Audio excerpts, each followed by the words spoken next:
So the other day I Googled the expression, learning never ends, to see what it would say. And the answer I got on the screen was that it's a common expression that emphasizes the lifelong nature of the acquisition of knowledge and skills. It suggests that learning is not something that's limited to formal education or to being in a specific age group, but something that happens throughout life as individuals encounter new challenges and experiences. New challenges and experiences. I have had a lot of new challenges and experiences since I started this farming journey of mine in 2020. I've been leading, establishing and growing Zambian businesses for 30 plus years, but I don't think anything could ever have prepared me for all the things I've had to learn and go through ever since I started this particular phase of my life. But one of the greatest advantages that I've had along the way is a great working relationship with a company called Holland Green Tech. They work with vegetable growers across Africa and have a presence in 12 countries on our continent. Holland Green Tech has certainly made a major impact on the growth and development of Mondo Farms through the products and services that they provide. This video is a look back at a visit that I made at the start of this year to the Holland Green Tech's office and operations in Kigali, Rwanda. I spent a week getting to know more about Holland Green Tech and how they have been impacting horticultural farming in that country for over a decade. I also got to see how government policies and actions can positively impact agricultural sector in an African country. And on the way back, I made a quick stop in Nairobi, and the Holland Green Tech Kenya team took me out to a town called Ngong, where I was able to see a very special agricultural product. It really opened up my eyes to an effective way of growing vegetables that we will be soon adopting to grow cucumbers in our greenhouse. Stay with us.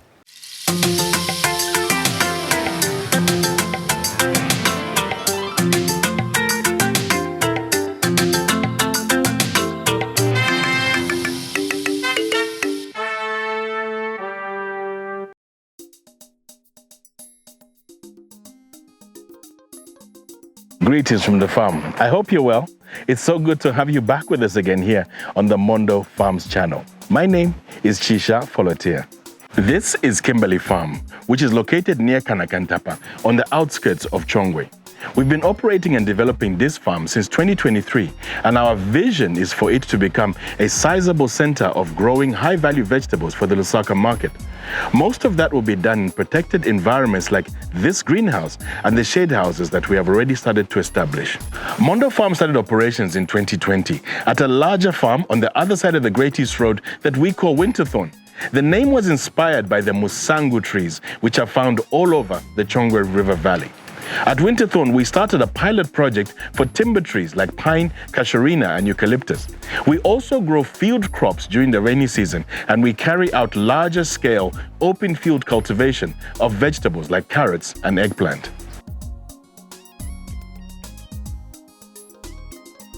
You've decided to go into farming and you want to do it successfully.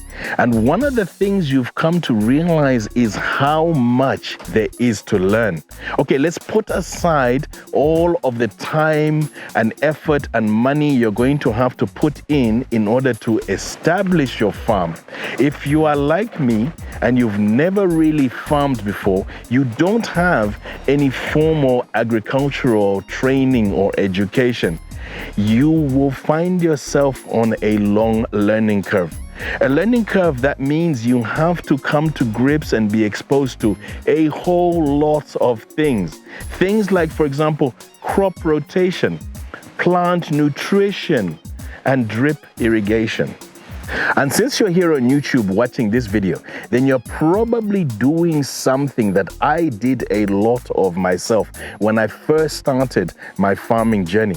I would watch video after video after video trying to learn as much as I can. But the truth is, there's a limit to what you can learn online. Now, don't get me wrong. We are very, very happy that you clicked on this video on the Mondo Farms channel.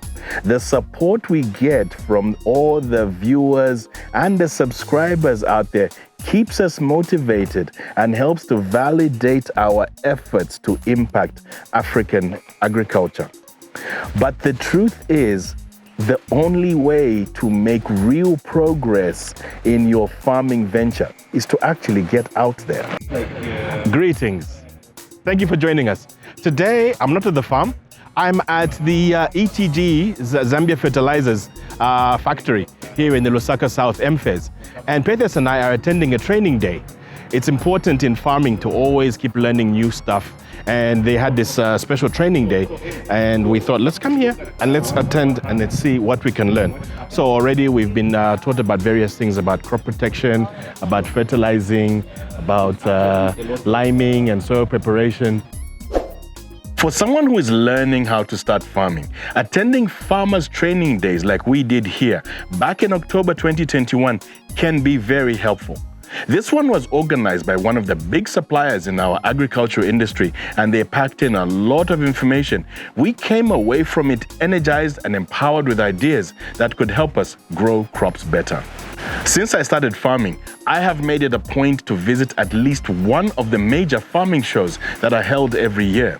We take members of our team to either the Agritech Expo at GAT in Chisamba, which is held every April, or to the Zambia Agricultural and Commercial Show, commonly known as the Showgrounds, in Lusaka at the beginning of August. Our team can walk around seeing and learning about products and services and asking questions about farming practices, methodologies, etc. It really helps to build up our team's exposure and capacity.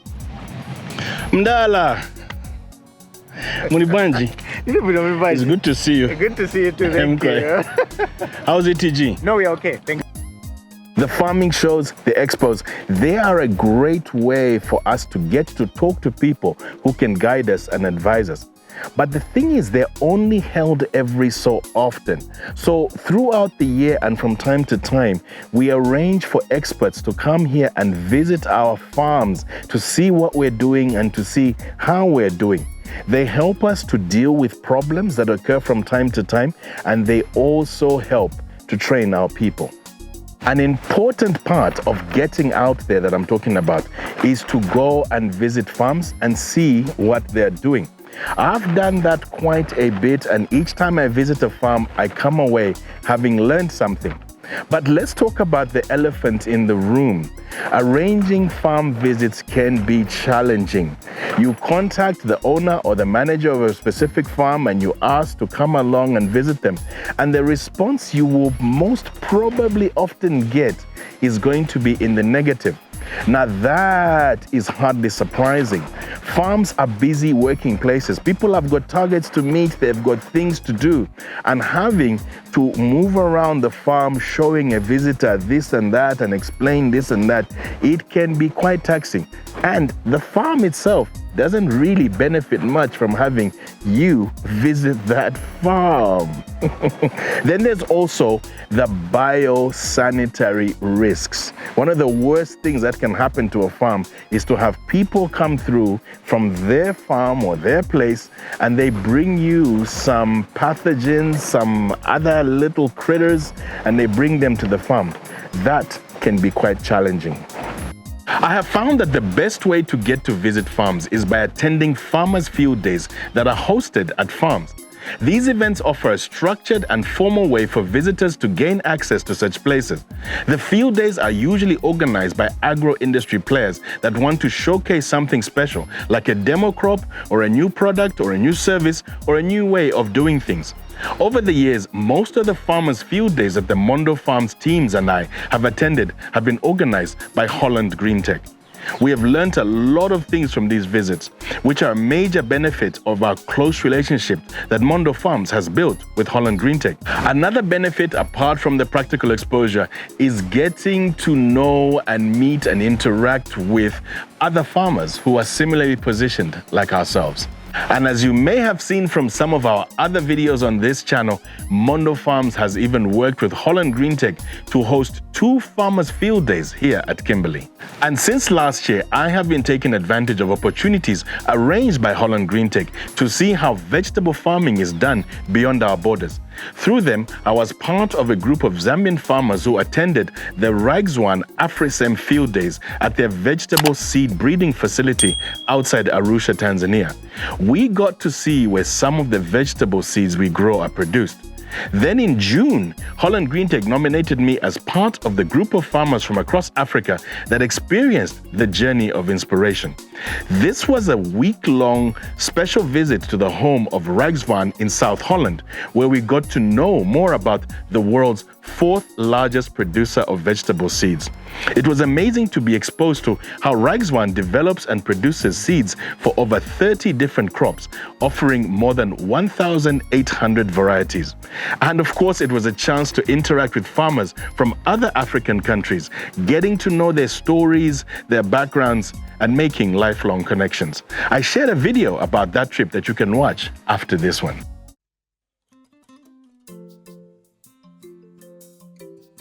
So let's talk a bit more about this Holland Green Tech that I keep going on about, who they are and what they do for vegetable growers. Holland Green Tech is a company that was founded in 2015 and now has a presence in 12 African countries. The essence of Holland Green Tech's mission is to empower African small commercial farmers. The company provides an integrated package of innovative products, knowledge, and market and finance connections. This helps developing the supply of sustainable, healthy vegetables to the African cities.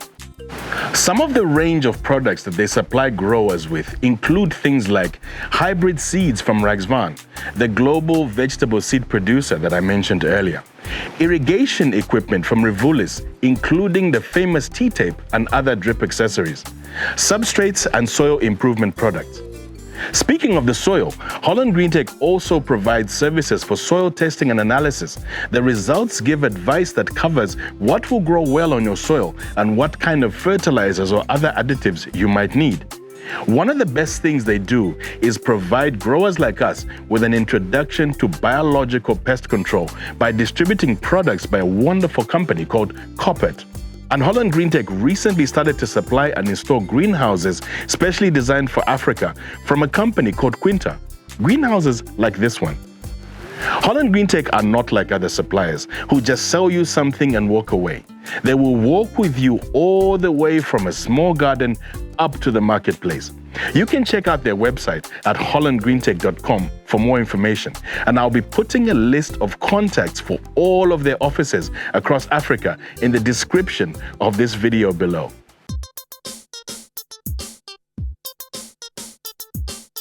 So now let's get into my visit to Rwanda and Kenya in February of this year. But first, a bit of background. How did I actually end up traveling there? So when I first started farming, I watched a lot of YouTube videos, as I said earlier, and I tried to watch as many videos as possible that were relevant to myself as a farmer here in Africa, in Zambia. So there's a lot of YouTube videos about farming, maybe in, somewhere in America or the UK or Europe or any of those other places, Pennsylvania, Idaho or whatever. But the ones that really struck me and were closest to my heart were the ones about farming in Africa. And there are lots of videos on YouTube about farming in East Africa. You'd see videos from Kenya, from Tanzania, Uganda, from Rwanda. And I really started to admire what farmers out there were actually doing and the size and scope of what they were achieving. Then when I traveled to AfriSem in Arusha, as I said earlier, and as well as when I went on the journey of inspiration, I got to know a lot of farmers from those areas and got to hear their stories, listen to them talking about what they were doing, and that even picked up my admiration more and more. I became very determined that one day mpaka chibe nkaya kukwine ku East Africa nkaya monane mwine. As I've developed my relationship with Holland Green Tech over the years, I've started to engage with some of the leadership, and they've started to get to know and understand me and what we're trying to do here on the Mondo Farms channel. So by the middle-ish of last year, after we got back from Holland, I felt brave enough to now propose a visit to Holland Green Tech's head office in Rwanda to get to know more about the company and what it was actually doing there.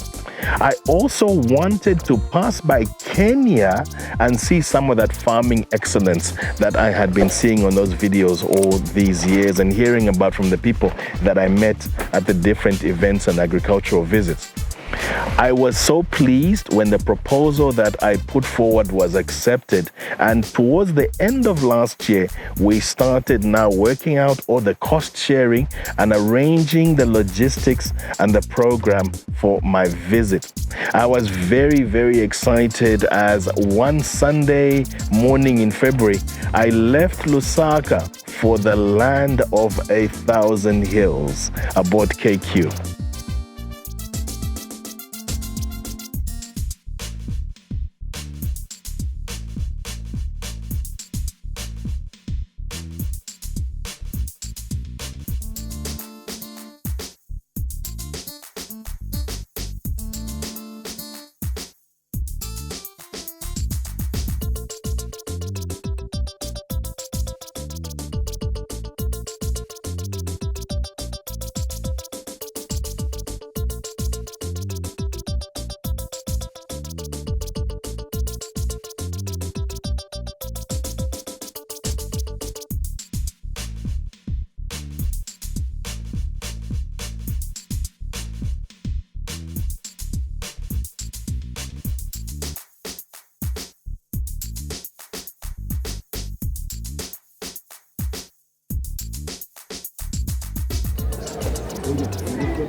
This is like a chilling thing.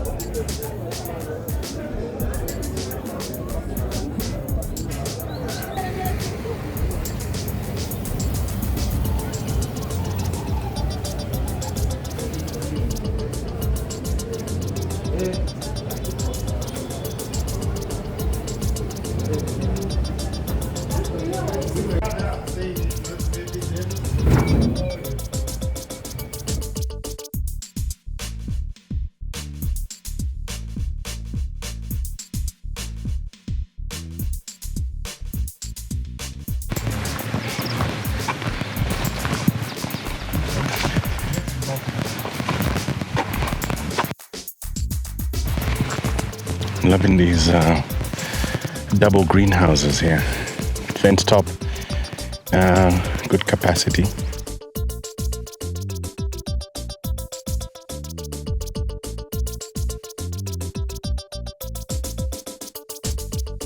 I'm Innocent. First of all, welcome. Here we are in Freshgate, East Africa Limited. We have 16 greenhouses. We do different variety. The seed from Lags one. We have sweet pepper, tomato, and cucumber.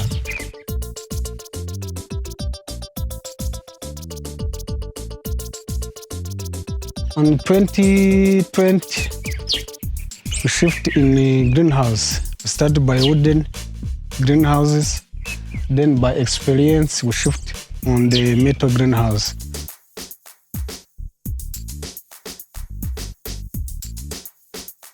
Because you can see the greenhouse, the size, you can see the varieties that are now growing, you can see the transplanting date, you can see the expected harvesting date, all the information, so that someone who is moving around can know, this is part smart, they are growing this, they're doing this and this and this.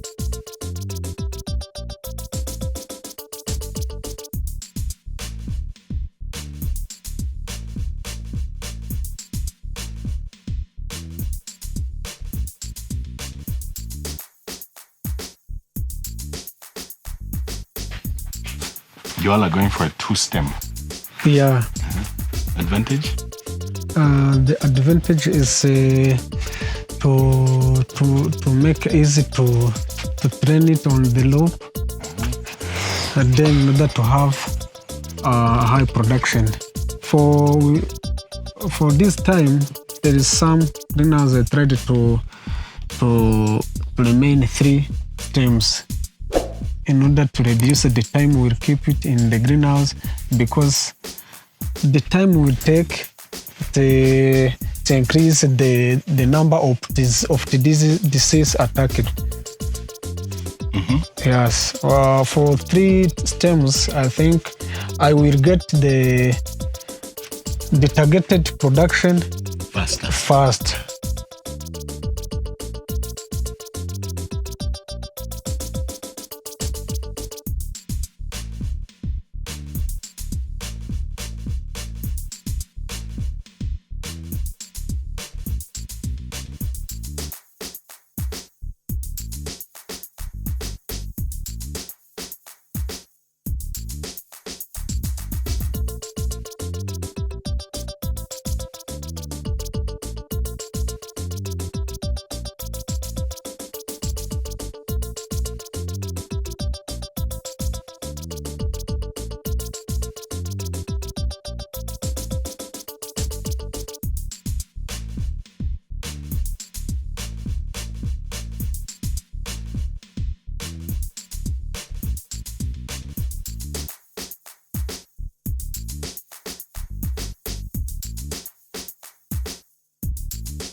Never seen chip filters this small. Quite fascinating.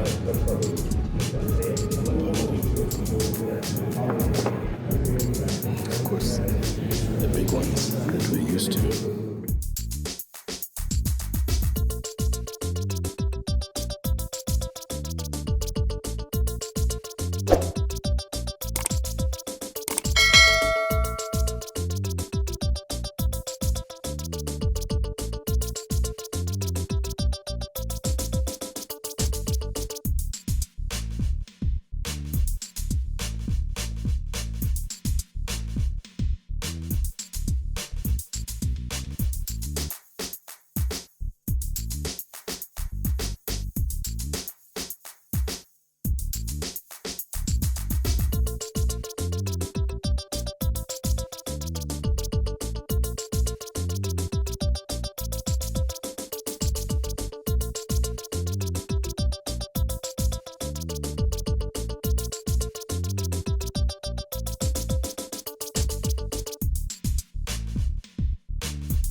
Just what we do, because they are our client. Yeah. What you do, I can link them. Please, you can join the farmers called Eggs and Eggs to run how to install these horticultural control traps.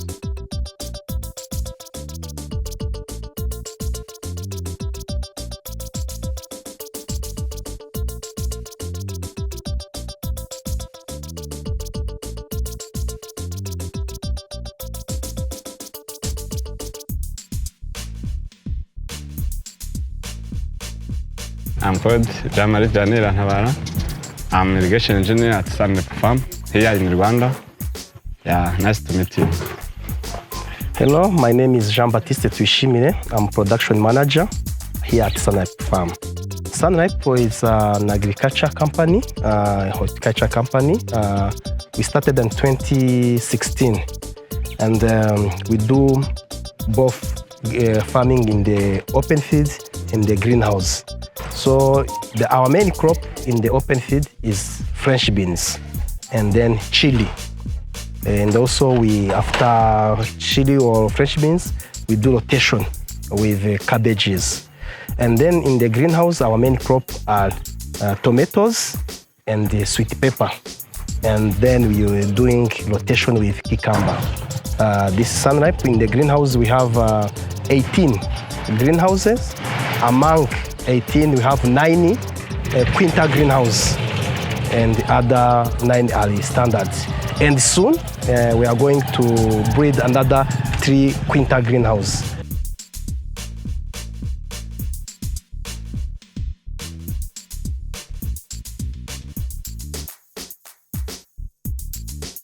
Where we process our produce. It's a handling, where we're handling our produce. You can see a charcoal cooler. Charcoal cooler, it's where it's like a fridge, but natural fridge. Because here, you can feel the heat. Yeah, here at Bugesera, it's too hot. This charcoal helps us to reduce the field heat. It's a charcoal, all wall was charcoal. What we do, as you see, this guy are wetting the charcoal.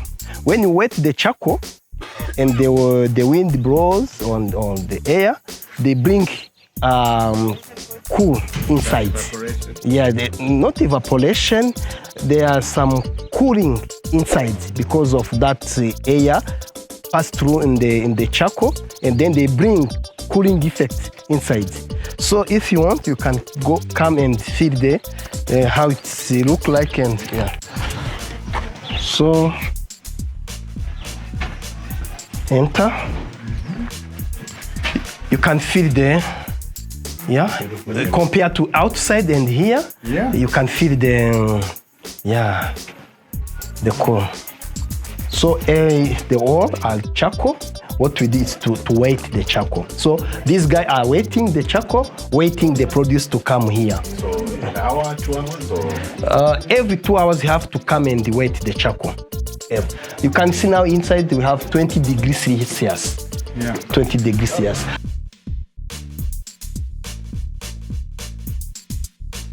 The installation in the roof? It's concrete. Yeah, it's concrete. Yeah, that's good. You cannot put the iron sheet because also it can, bring.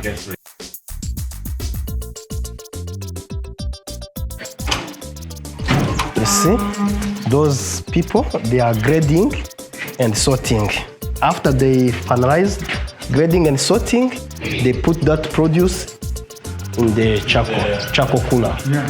Yes. And from there on, it's waiting till it's transported to the market. To the markets. Yes. Yes. You also told me that you did a lot of export to the foreign countries, for example, to Holland.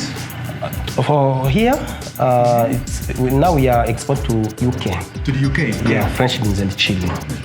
And for how long can you keep them here? It's only 1 day, because we don't do packaging here. Mm-hmm. It's only harvesting and put in the crates, and then other processing are done at Nairobi, Rwanda and pack house. They are choosing the small and the diseased. For example, those are small tomato. It depends on the market. Yeah, market specification, and then for example here. Diseased. Yeah, this is diseased. Yes. Okay. You have to separate. Yeah. And then here we have a new variety. This is called sweet parallelmo.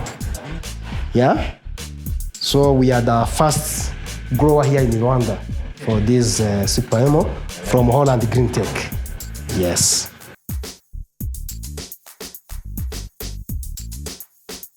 Every greenhouse have 2 gutters each side, and you have the main pipe here inside, which is a big pipe, because to harvest all water from the greenhouses, and you collect that water, put it in the big dam sheet. You will see the dam sheet there, and after some times we have submersible pump in that dam sheet. We repump again the water. You can see this, our main pipe, which is delivering the water in the tanks, and we can irrigate using this small pipe in the greenhouses, so that the rainwater is really pure water compared to the marshland water. So this is our nursery structure. It's a wooden greenhouse. Yes, normally in the beginning, if we want to propagate or to raise our seedling, we take a few trays, we put in the old crop, we make, it's like an arrangement. Yeah. But also we end up getting problem because the old crop has pests and disease, and our young crop come out with those problems. So we come up with how can we raise in a good way our seedling. We come up with our... How is the size of this? It has 90 by 24. But now you get a lot of yes, but now it becomes smaller. Yeah. That's why maybe next month we'll breed a big one, winter greenhouse, only for the nursery. Where? Somewhere else? Yeah, we have an area there. It's already leveled now. So you've ordered it now. Yes, we have ordered it. Yes, we have ordered now. Quinta greenhouse with good tables, and also we have ordered trays so that we may propagate many seed as much as we can. Because not only greenhouse crop we are propagating, also open field. As you see, we are growing many cabbages. Here we have cabbages. You know, it's passed through propagation unit, and we do chili, yeah, chili, badai chili. Also, we propagated here. We started with this greenhouse in 2016, and it was like a second-hand greenhouse. We can say from this greenhouse we learned how to manage crop in the greenhouse. You know, because in 2016 here we mix crop. One bed of cherry tomato, one bed of sweet pepper, one bed of cucumber, like that, you know. And from here, we learn how to manage a crop. And then we convince our bosses to buy another greenhouse. And then they buy two, and then we keep growing. They buy that too, like that. And then, as you see, here it's full of greenhouses. Yes, because we get knowledge, you know, from here. Every greenhouse has a separate crop. It's now, yes, separate crop. Yeah, yes. And as you see now here, there's a technology to grow in the bag. So the bag is just got soil. It's soil, not only soil. Anything else? Nothing? Manure. Manure? Cow manure, yes. Cow manure. Yeah, cow manure, yeah, yes. So this is one of our best greenhouse performance of tomato, because so far we are getting 15 tons. So far. Yeah. You see, and I think we have like 1 more month of production. So you may get like 17 tons. That one, it's where I told you we get 21 tons in that green. The size? Not the size, the management. They are all equal. 500 or 4 square. Yes, that's square right. meter, yes. Now, talk about what is the difference, the management? Management, it's about feeding, first of all. Feeding, pest control, irrigation. That's 3. So there are different people? Yeah, different people. Yeah, we have some people who knows how to manage crop. Yeah, you know. So we were visiting the other farm yesterday where they have 1 person per greenhouse. Here also it's the same. Those small greenhouse, it's 1 person per greenhouse. Those big greenhouse is 2 persons. Because of the size. No, the size. Yes. Okay. So they are responsible for everything. feeding, the trellising, harvesting, everything. They are responsible. Yeah. And also, you know, if to take people here, they lose focus. And then maybe they may introduce pest and disease problem. But if it's 1 person in the greenhouse. So this is for steaming the soil. What do you do? So here, it's a steaming facility. Here we put water. After putting water, we make fire here. When the water, are too hot, it makes steam, hot steam. That hot steam comes this way in this pipe, and then here we put a soil, and then we cover with a plastic. And then, as long as the steam comes, that soil will be heated. When we have a thermometer, when we put a thermometer until reach at 90 degrees Celsius, sometimes we reach to 95. Now every germ or pathogen, bacteria, they are killed. Yeah. And so why are you steaming the soil before it's used for what? Because before it was used in the nursery or before it's used in the greenhouse, sometimes, not every time. Yeah.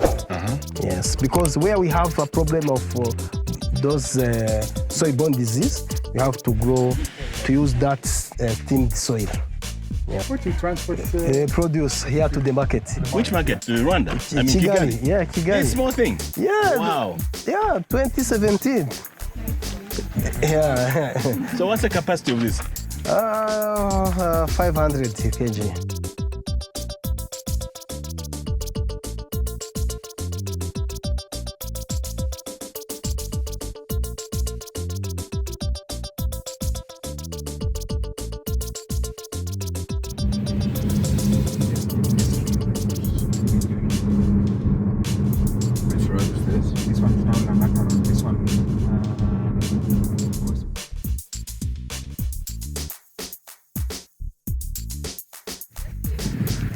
Thank you.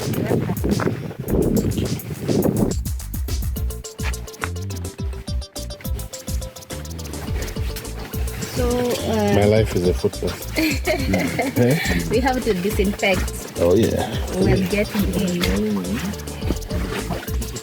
Oh, Yeah. so this is hydroponics. This is hydroponic. I expected to see those white plastics. Which one? The grow bags. No, the like those sewer pipes. They use for lettuce, you know. Yes, yeah. The PVC pipes. Ah, this is fantastic. I can do this. Yeah. So what happens with hydroponics? They use Can you see how relieved I am? Because when I heard hydroponics, it's like, yeah, okay, those white things. Yeah.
already showing future high production. Yeah. So I like their feeding. Like if I compare their production here with the farmers who does in soil per unit area, the production is much higher, even 3 to 4 times higher than those farmers who does it in soil. What is this, the trough made of? Plastic. Or? Which kind of plastic? The polymers. These are the polymers. Yeah. Okay. You prepare it yourself? No. No, this one they buy them. They we buy assemble. already Yeah, made. we assemble. Yeah, So for it them is they just just a square, or rather it is just flat. Yes. Then you have to now to fold it, or rather to assemble it. Then you It's like pegs, yeah, they call pegs now to attach each and every corner. So the projection for this greenhouse, we expect each and every crop to give us 5 kgs of cucumber. However, with good management, of which we've always attained, we've always surpassed the target, up to 7 kg per plant. How's all the crop the way. life? Months? Weeks? Up to now 4 months. 4 months? Yeah, you complete your harvesting and all that. growth and harvesting, or 4 months of harvesting. Well, 1 month of growth and Then 3 months of 3 months of harvesting. harvesting. Nice. Yeah. We struggled with nematodes before. Okay. And that's why I'm very excited to see this thing. Okay. See this trough system. Is this something you could implement in Zambia? Money. That means a lot. It's like, that's why I travel. I fly all this way here to see something. You know, This is inspiration. the future. And I can see, I'm so relieved. Yeah. So for nematodes management, what we normally do here, we of course drench. We do some drenches, the likes of Kinavellum. Yeah. We also do the root boosting, the trichoderma, of course, to ensure that your root is very much protected from all the pathogens. Yes, we also do, we support the root in terms of growth, where we supply a lot of phosphorus to ensure that at every juncture, or every juncture of now the growth, there is also some root development to ensure that in case there is that chance of nematodes, your roots will always be active to supply the nutrients to the plant. How deep is the trough? I'm so excited. Not I'm deep. gonna dream about this. Not deep. This Not is like deep. about 25 to 30 centimeters. Yeah. Yeah. Just the way you are seeing it. They haven't It is dug not- anything yeah. below. So the roots are spreading laterally. Yeah. Laterally and just along the trough. I noted that you've also got 2 lines of drip Yeah. per line. Yeah. Is that for concentrated water or what? What's the advantage there? To ensure that now there is optimum irrigation, because one drip cannot serve for the entire trough, because of course we are working with soilless. That means high levels of course draining. Okay. Yeah, so you ensure that the duration at which the nutrients are being supplied, it is just enough, not that you are just in the drip of the ocean. So this one, what we from the outside we have now the absorption pipe. It now absorbs now through this pump now to our supply, which now connects now to the upper supply pipe. Next goes up to start the drips. Yeah. For now distribution to the drips. They're all overheated Yeah. because of the pressure. Yes. So Gravity. we have the opening, of course, the opening. Yes, and you can also close it. Yeah. It is basically that. And then anyway, because it's coming out Yes. of this, Yes. it's being drained out of these pipes here. Yeah, when now it has reached to our drip, our trough now, and the plants now have utilized The excess water. What is enough for them? The excess or the drain now will come It's like, through this pipe to slanting. now our return, our feeding tank for recycling now. So you find that this system is just a recycle. You pump, it drains, it gets to now to the plant. These pegs, the ones for making the trough. Yes. This one is It's a bit loose, or because it is this one. This peg is supposed to be here, and another peg So it gives it. on the other side, so that your trough is not flapping. Yeah. So that now you ensure that this one is aligned. It looks like the level of the growing media, whatever, has fallen over the weeks. Yes. Need you also to ensure that I think it was an issue of drainage. It was just hold kidogo. Okay. Yeah. Okay, because it's falling here. Yeah, and if you look there, it's higher. Yeah. And also This one It's a slope. It's being slope. sloped up. Yeah. You definitely you have to have a slope. We have a 2-degree slope here Yeah. to ensure now you are getting your drain. Because if you Water won't come. if you now have just a flat, a zero slope.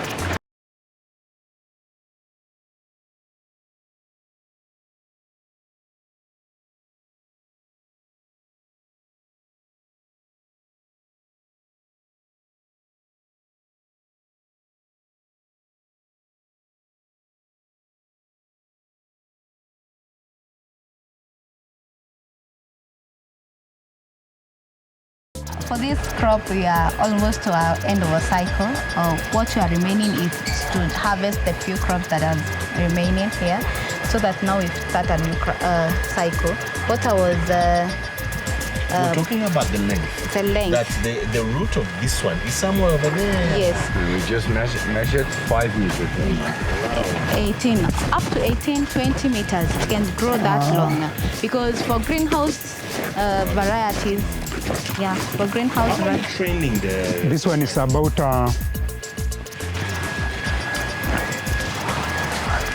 about 7 meters. This is quite fascinating. We struggled with it.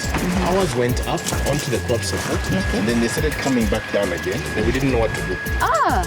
No, you just like for us, we just open here. Then they Yeah. add a rope. Then you twine, just like this. You twine, and of course you have to check your fruit, not to tie your fruit, because that is our business now. Yeah. You twine it very nicely, then you hang it. So you can And then you add another one. you move where this goes along the Yes, yeah. It doesn't need to be above. That's what I'm saying. Yes. Without you, the crop. you untie You it untie, and then then let it go. So Yeah. because Yeah. the ground thing is not doing anything for you. Yeah. Your productivity, your Is here. regenerative is here. Yeah. Oh my God. Yeah. so the other thing, you only advise the harvested part is the only that you advise to lie down. Harvested part, pruned But this part, was weeks and months ago. yeah. That's it. Yeah. Now we're just interested in this. Then the other thing that I'll mention, the production of the crop also reduces as the crop grows taller. That's right. Because now at this stage, this healthy part is still relying on the roots, nutrients at the root, to translocate food all the way from 7 meters or 8 meters long to bring food here. So this is what will happen, that at this stage, there's a lot of abortion, there's a lot of carved fruits, not good quality, Yeah, because I can they see that. struggle to transfer the nutrients is all end the of way. crop life. Yeah, crop life. And you have to start making decisions, Yeah. guys. Let's move on. Do you find it's better to stick to a monthly program or weekly program or Harvest. no, of crop life? If Month. you, let's say 4 months, I want 4 months. Or you say if by 2.5 months it's not working, stop.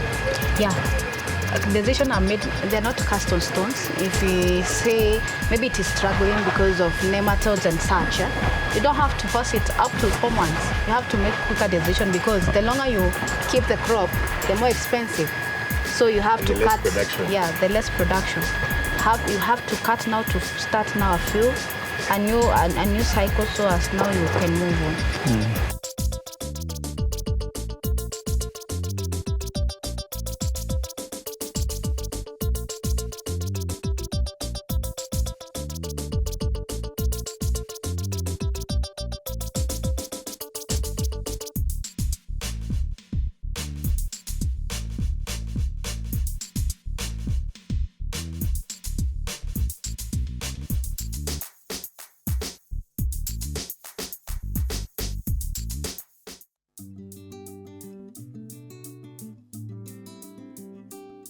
This is the part of the video where I express my gratitude. I've got to give a big thank you, big thank you to the Holland Green Tech MD, Jacques Tuyashimi, and his entire team for arranging an amazing week of relevant exposure and visits for me. From the time that I was picked up at the airport by the country manager Albert, and throughout all of the long hours driving out to various places with Princess and the most friendly and the safest driver that I've ever come across in Africa, they really took care of us. A big thank you as well to Willem, who came along. He's a young man from Holland that happened to be visiting Holland Green Tech there, and he came along with me on the trips. And I must also give a very big thank you to the Holland Green Tech Kenya team. Jean Teke, Frederick, thank you for taking me to that place. I know it was a very difficult time for you to make it happen, but you did make it happen for me, and it has really impacted me.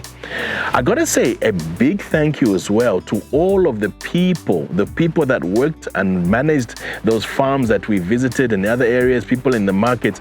They really took time to explain things and to open themselves up to me and all of my incessant questions and my particular type of sense of humor.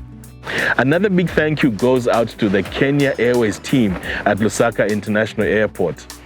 I really appreciated the upgrade to business class on that first leg of the flight out to Nairobi.